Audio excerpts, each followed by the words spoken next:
Once upon a time, in a faraway village, there lived an old man named Tari. Tari was not rich, but he had a very beautiful and happy family. He was a hard-working farmer, but he didn't have a farm of his own. Instead, he worked on other people's farms. Tari made sure his wife and children were always satisfied, even though they didn't have much. Tari's wife was beautiful and worked as a trader in the market, selling vegetables and fruits. Every morning, she prepared her goods with a smile and went to the market to support the family. Tari and his wife had 3 children, 2 sons and a pretty daughter. They were all happy and loved each other deeply. Though they didn't have much money, their home was filled with love and joy. In the evenings, after a long day's work, Tari would come home tired but content. His wife welcomed him with a warm meal, and the children ran to hug him. They would sit together, laugh, and share stories. Tari's life was simple, filled with love and joy, showing that true wealth is measured by the happiness shared with those you care about. Tari had many friends in the village, but they were all wealthier than him. As time went on, these friends began to drift away because Tari was not as rich as they were. They didn't want to be seen with someone who was so poor. Tari felt sad, but he always told himself, "My family is what matters most." One day, there was a big gathering in the village. Tari decided to go, hoping to enjoy some time with his old friends.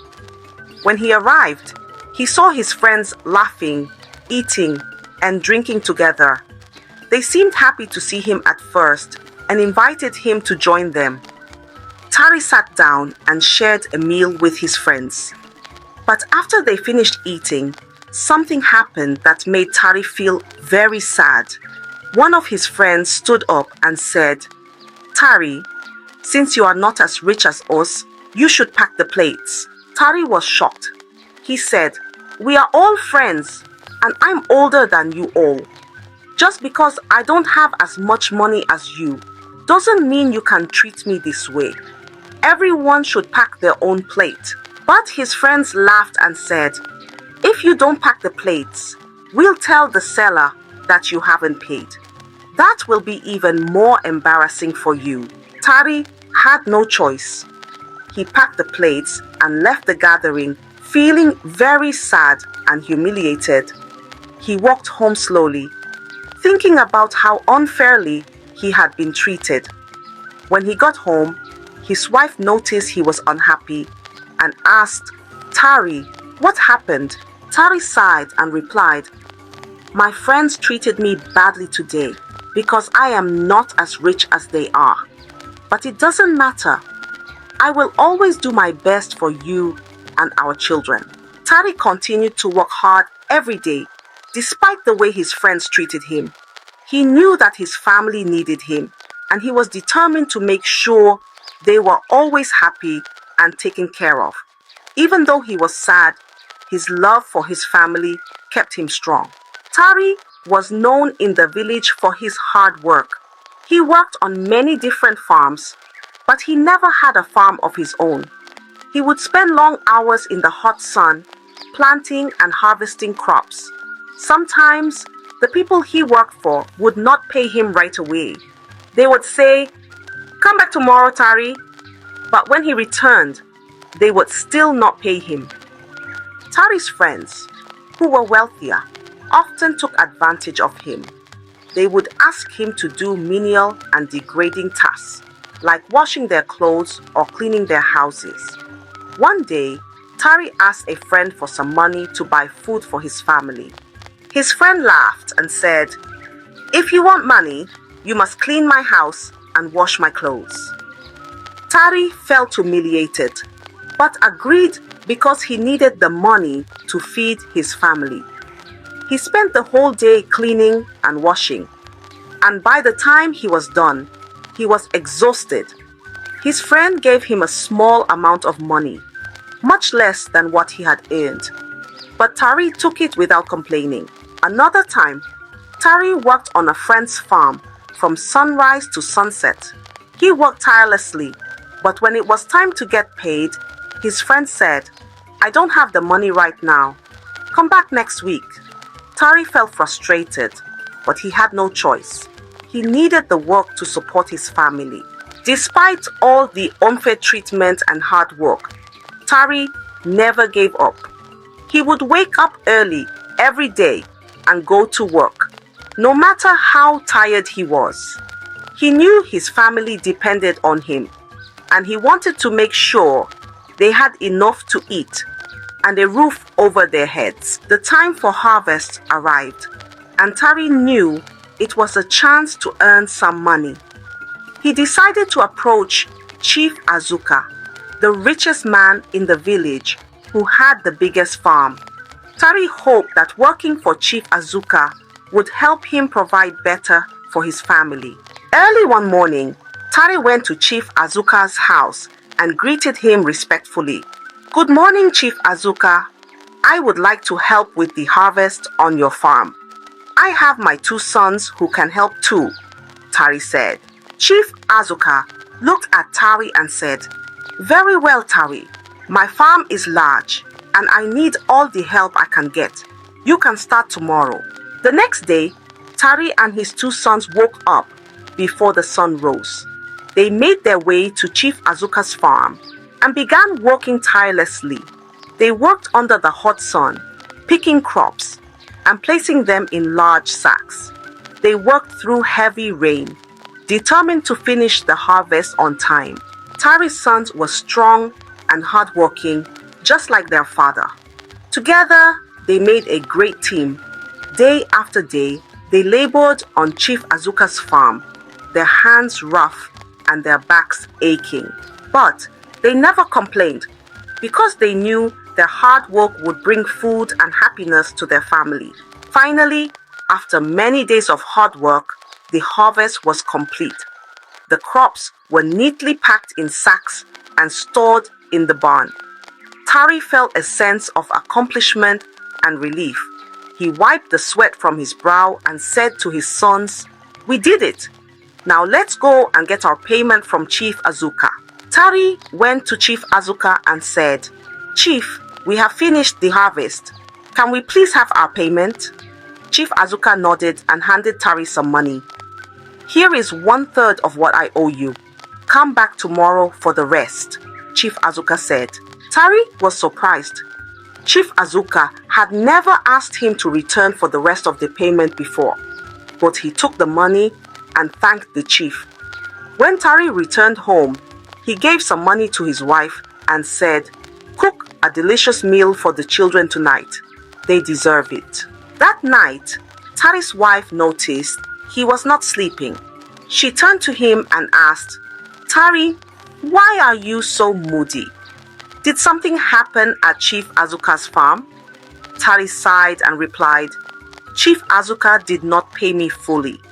He told me to come back tomorrow for the rest. I am worried because he has never done this before." His wife hugged him and said, "Don't worry, Tari. You have worked hard and everything will be fine. Let's enjoy our meal with the children tonight." Tari nodded and tried to put his worries aside. He knew he had to go back to Chief Azuka the next day to get the rest of his payment. Despite his concerns, he remained hopeful and continued to focus on his family, who were his greatest source of strength and happiness. The following day, Tari returned to Chief Azuka's house to collect the remaining payment for his hard work. As he approached the chief's grand house, Tari felt a mix of hope and worry. He needed the money, but was wary of the chief's unexpected generosity from the previous day. Chief Azuka greeted Tari with a warm smile. "Ah, Tari, welcome back. Come, sit with me. Let us share some food and drink," he said, gesturing towards a table laden with delicious food. Tari hesitated but sat down as the chief's maid served him. The hospitality felt unusual, and Tari couldn't shake the feeling that something was amiss. However, he decided to listen and see what Chief Azuka had to say. After they had eaten, Chief Azuka leaned back in his chair and said, "Tari, you have worked hard all your life. You deserve more than just a few coins for your labor. I have an opportunity for you to become rich without all this hard work. You just have to see my old friend at the edge of the forest." Tari was taken aback. "Chief Azuka, what do you mean? How can I become rich without working hard?" The chief smiled and replied, "There is a way, Tari. A way that requires a small ritual, but no bloodshed. You are getting older, and soon you won't be able to provide for your family through physical labor. Think about it." Tari's heart raced. The idea of becoming rich without hard work was tempting, but he was also cautious. "I don't know, Chief Azuka. This sounds risky. What kind of ritual is this?" Chief Azuka reached into his robe and pulled out a large bundle of money. He handed it to Tari and said, "Here, take this. It is 10 times the amount I owe you. Think of it as a gift, a small taste of what you could have. Take your time to decide. There is no rush." Tari's eyes widened at the sight of so much money. He had never seen such a large sum in his life. He took the bundle with trembling hands and thanked the chief. "Thank you, Chief Azuka. I will think about your offer and let you know my decision." As Tari walked home, his mind was filled with conflicting thoughts. The money in his hand felt heavy, and the offer weighed even heavier on his heart. When he arrived home, his wife saw the bundle of money and her eyes widened in surprise. "Tari, where did you get all this money?" she asked. Tari sighed and explained everything that had happened. "Chief Azuka gave me this money and made an offer for easy riches. He said it involves a ritual but no bloodshed. I don't know what to do. It's so much money and it could change our lives." His wife listened carefully, her face full of concern. "Tari, this offer sounds too good to be true. We have always lived honestly and worked hard for what we have. Be very careful. Easy riches can bring great trouble." Tari nodded, knowing she was right. "I will think about it carefully. We must not rush into anything that could harm our family." That night, Tari lay awake, staring at the ceiling. The money was hidden safely, but his thoughts were far from peaceful. He knew he had to make a decision soon, but he wanted to ensure it was the right one for his family. The promise of easy riches was tempting, but the unknown risks kept him cautious. Tari spent the next few days wrestling with Chief Azuka's offer. The bundle of money was a constant reminder of the wealth that could be his. He thought about his family, his children's future, and the endless struggles they had faced. The temptation of an easier life was hard to resist. One evening, as the sun set, Tari made up his mind. He decided to accept Chief Azuka's offer, hoping it would bring prosperity to his family. He told his wife, "I have made my decision. I will go to the forest edge tomorrow and meet the old man for the ritual." His wife looked at him with worried eyes, but nodded. "Tari, please be careful. Our family's happiness means more than wealth. Promise me you will come back safe." Tari hugged her tightly and promised, "I will come back safe. This is for our future." The next day, Tari made his way to the forest's edge where the old man lived. The forest was dark and thick, with trees that seemed to whisper secrets. Tari's heart pounded as he approached the old man's hut. The old man, with a long white beard and wise eyes, greeted him. "Ah, Tari! Chief Azuka told me you would come. Are you ready for the ritual?" the old man asked. Tari nodded, his voice trembling slightly. "Yes, I am ready." The old man led Tari to a clearing in the forest. In the center of the clearing was a circle made of stones, and inside the circle were strange symbols drawn on the ground. The old man began to chant, his voice low and rhythmic, filling the air with an eerie feeling. Tari stood in the circle, feeling a mix of fear and anticipation. The old man approached him with a small bowl of dark oil and said, "This ritual will grant you wealth without shedding blood. Rub this oil on your body, and the gods will bless you." Tari took the oil and, with trembling hands, began to rub it on his skin. The old man continued to chant, and the air around them seemed to shimmer. As Tari applied the oil, he felt a strange warmth spread through his body. The old man then placed his hands on Tari's head and said, "You have been chosen. The gods will grant you riches. But remember, there is always a price to pay. Be wise and use your wealth for good." With those words, the ritual was complete. The old man handed Tari a small pouch filled with gold coins. "This is just the beginning. More will come to you. Go now and take care of your family." Tari thanked the old man and left the forest, his heart filled with a mix of excitement and apprehension. When he returned home, his wife and children were waiting for him. He showed them the pouch of gold coins, and their eyes widened in amazement. "Tari, is this real?" his wife asked, holding one of the coins. "Yes, it is real. The gods have blessed us," Tari replied, hugging his family tightly. "Our lives will change for the better now." That night, they celebrated with joy and hope. Tari felt a sense of relief, believing that the dark decision he had made would bring happiness and prosperity to his family. Little did he know, the true cause of his choice was yet to be revealed. In the days that followed the ritual, Tari's life began to change dramatically. His humble home was soon filled with wealth beyond his wildest dreams. Gold coins, fine clothes, and beautiful ornaments adorned their once simple abode. Tari, who had always been seen as the poorest man in the village, was now one of the wealthiest. The villagers were astonished. Everywhere Tari went, people would stop and stare, whispering to one another about his sudden fortune. How did Tari become so rich overnight, they wondered.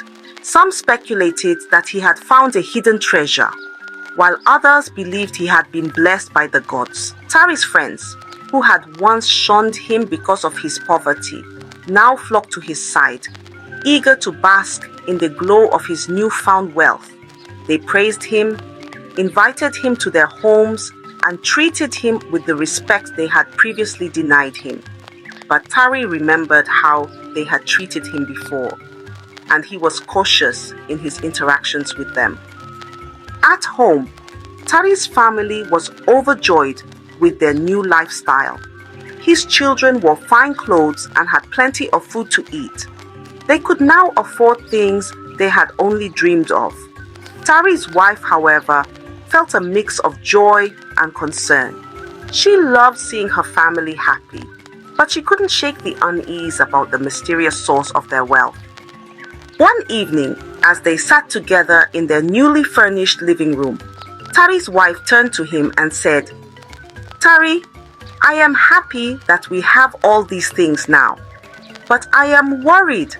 How did this happen so quickly? Where did all this money come from?" Tari took her hand and looked into her eyes. "The gods have blessed us, my love. They have seen our struggles and decided to reward us. I made a promise to them, and they have fulfilled it. You don't need to worry." His wife sighed, still feeling a shadow of doubt. "I trust you, Tari, but please, be careful. Sometimes great wealth can bring great trouble." Tari nodded, understanding her concern. "I promise I will always look out for our family. We have worked hard, and now it is our time to enjoy the blessings." As days turned into weeks, Tari's wealth continued to grow. He invested in land, bought more livestock, and even started his own farm. The villagers' curiosity only grew, but Tari kept the secret of his wealth close to his heart, sharing it with no one. Despite the luxurious life they now led, Tari's wife kept a close watch on her husband. She noticed how he seemed more distant and preoccupied at times, as if a burden weighed heavily on his shoulders. She knew Tari loved their family dearly, but she couldn't help but wonder if the price of their newfound wealth was higher than they realized. For now, the family enjoyed their prosperity, and the village buzzed with stories of Tari's transformation. Little did they know, the true test of Tari's choices and the price of his wealth was still to come. As Tari's wealth grew, his old friends, who had once abandoned him due to his poverty, began to return. They were eager to be close to him again, drawn by his newfound riches. Every day, they would visit Tari's house, showering him with praise and asking how he had become so wealthy so quickly. One afternoon, as Tari sat in his grand living room, a group of his old friends came to see him. They brought gifts and spoke with exaggerated enthusiasm about how happy they were to see him doing well. "Tari, old friend," one of them said, "we are so proud of you. You have achieved so much in such a short time. Please tell us your secret. How did you become so rich?" Tari smiled politely but felt uneasy. He knew that revealing the true source of his wealth would bring trouble. "I have been blessed by the gods," he replied. "They saw my hard work and decided to reward me." His friends exchanged glances, not entirely convinced. One of them leaned closer and said, "Come now, Tari. We are your friends. You can trust us. There must be more to it than just divine blessings." Tari maintained his calm demeanor. "It is the truth. The gods have been kind to me. I cannot explain it any other way." His friends were persistent. They visited him regularly, each time trying different ways to coax the secret out of him. They would flatter him, bring him lavish gifts, and even offer to share their own wealth in exchange for his knowledge. "Tari, think of how much more we could achieve together," another friend suggested. "If you share your secret, we can all be wealthy and powerful." But Tari remained firm. He knew that the secret of his wealth was not something he could share lightly. It was tied to a dark ritual, and he didn't want to drag anyone else into the dangerous pact he had made. "I appreciate your offers, my friends, but I must decline. I cannot share what is not mine to give," Tari said. As time went on, his friends' persistence began to wane. They grew frustrated with Tari's reluctance and started to distance themselves once more. Some even whispered behind his back, spreading rumors and speculation about the true nature of his wealth. Tari felt the strain of their suspicion and the weight of the secret he carried. Despite the luxurious life he now led, he often found himself longing for the simple, honest days before the riches came. He missed the genuine companionship he once had, even if it was tainted by poverty. At home, Tari's wife noticed his troubled demeanor. One evening, as they sat together, she gently asked, "Tari, what is bothering you? I see the worry in your eyes." Tari sighed deeply and said, "Our friends, they keep asking about our wealth. They do not believe it is just the God's blessings. I cannot tell them the truth, but their questions never stop." His wife squeezed his hand and said, "We must stay strong, Tari. We have each other, and that is what matters most. Let them talk. As long as we know the truth, we can face anything." Tari nodded, grateful for her support. He knew that the journey ahead would not be easy, but he was determined to protect his family and the secret of their wealth. The return of his friends had reminded him that the secret of his wealth was not in his possession, but in his that true loyalty and love could not be bought, and he cherished the genuine bond he had with his family above all else. With his wife's reassurance, Tari resolved to face whatever challenges lay ahead, knowing that their strength as a family would guide them through even the darkest times. One quiet evening, as the sun dipped below the horizon, a messenger arrived at Tari's house with a message. The old man from the forest had summoned Tari. The message was brief and ominous, causing a shiver to run down Tari's spine. He knew that the old man's summons could only mean one thing: a demand. The next morning, Tari made his way to the edge of the forest where the old man lived. His heart pounded with each step, dread gnawing at his insides. When he reached the old man's hut, he found the old man waiting for him, his expression grave. "Tari," the old man said, his voice as ancient as the trees around them. "The time has come for you to fulfill your part of the bargain. The gods demand a sacrifice." Tari's heart sank. "What kind of sacrifice?" he asked, his voice trembling. The old man looked at Tari with piercing eyes. "You must sacrifice your only daughter, Amina, to the gods. It is the price for the wealth you have received." Tari staggered back, his mind reeling with horror. "No, not Amina. She is my only daughter. I cannot do this." The old man's face remained impassive. "If you do not fulfill the god's demand, you will lose everything: the wealth, your sanity, and your life. The gods will take back their blessings, and you will be left with nothing." Tari felt as though the ground had shifted beneath him. The thought of losing Amina was unbearable. She was the light of his life, kind and gentle, loved by everyone in the village. He could not fathom the idea of sacrificing her. "Please, there must be another way," Tari pleaded, his voice breaking. "I cannot harm my daughter." The old man shook his head. "There is no other way. You have 7 days to make your decision. If you do not sacrifice Amina, the gods will take her themselves, and you will suffer the consequences."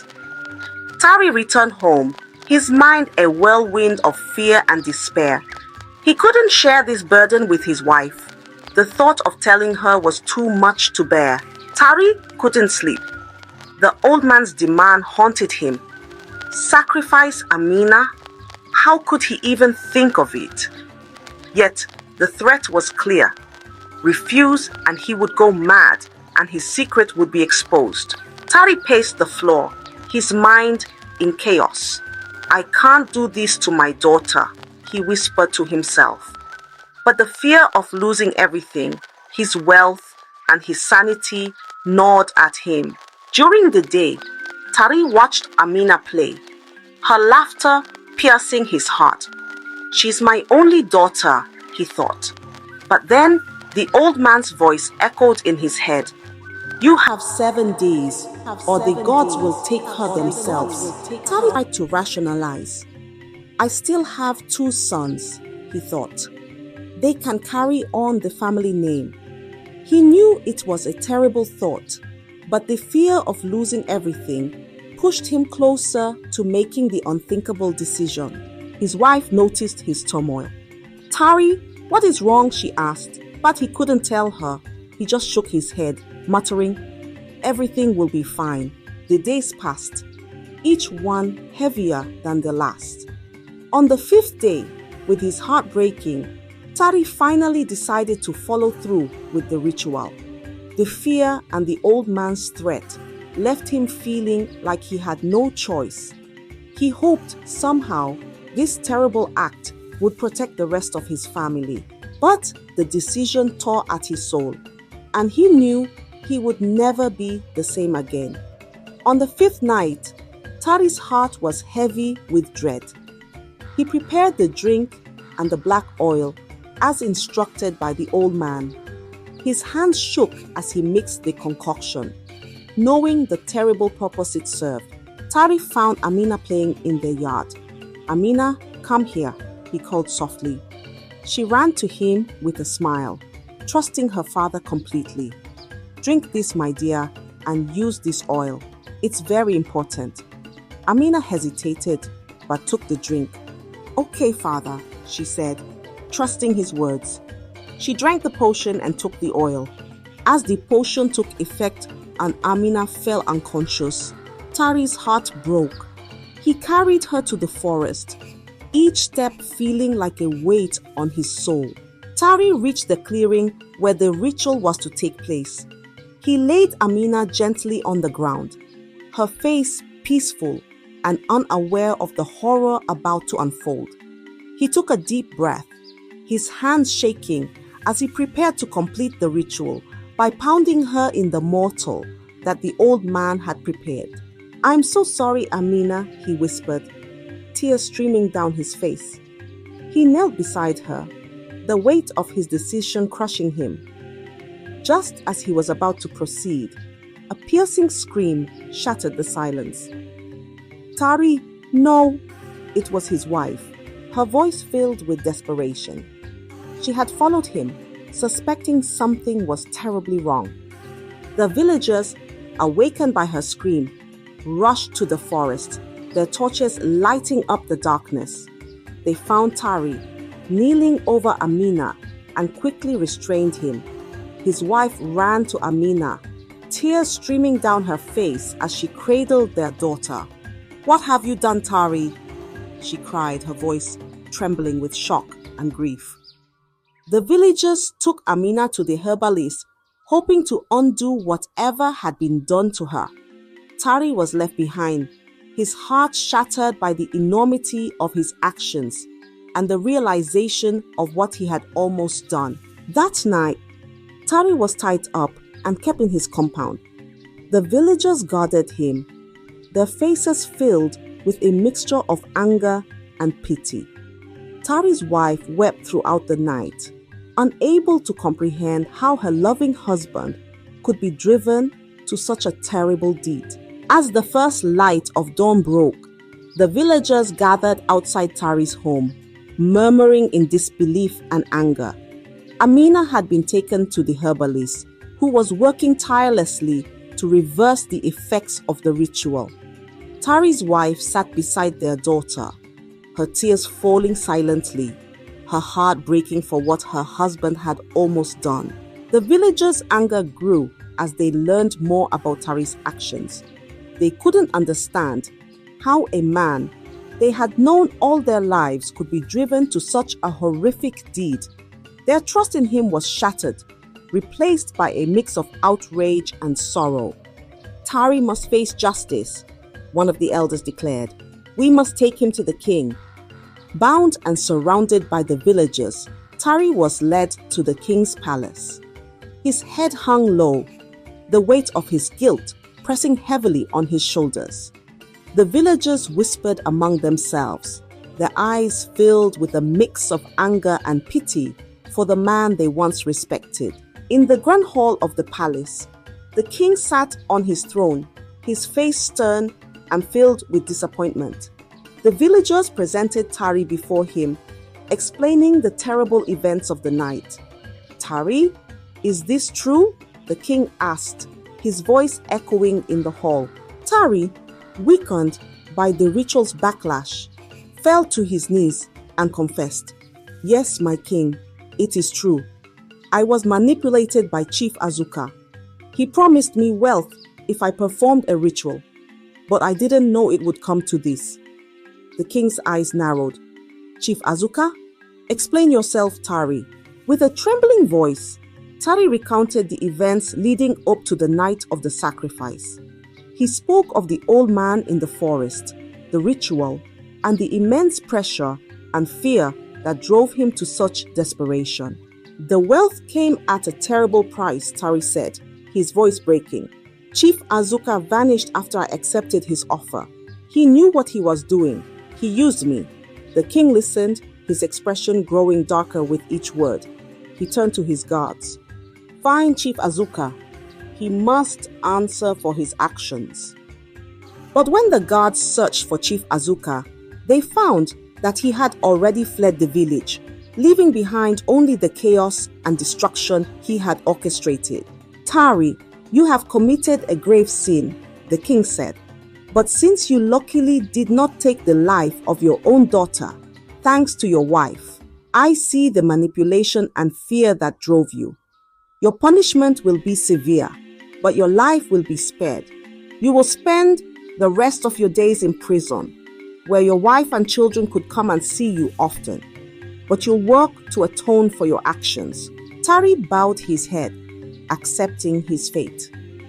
"Thank you, my king," he whispered, tears streaming down his face. The villagers dispersed, their hearts heavy with the weight of what had transpired. Tari's wife returned to the herbalist's hut, where Amina was slowly recovering. She knew their family would never be the same, but she held on to hope that they could find a way to heal. As Tari was led away to his prison cell, he felt a deep sense of regret. He had lost everything he had ever worked for, all for the promise of easy riches, the love and happiness of his family, once his greatest treasure, had been shattered by his own choices. In his cell, Tari vowed to spend the rest of his life atoning for his sins, hoping that one day his family might find it in their hearts to forgive him.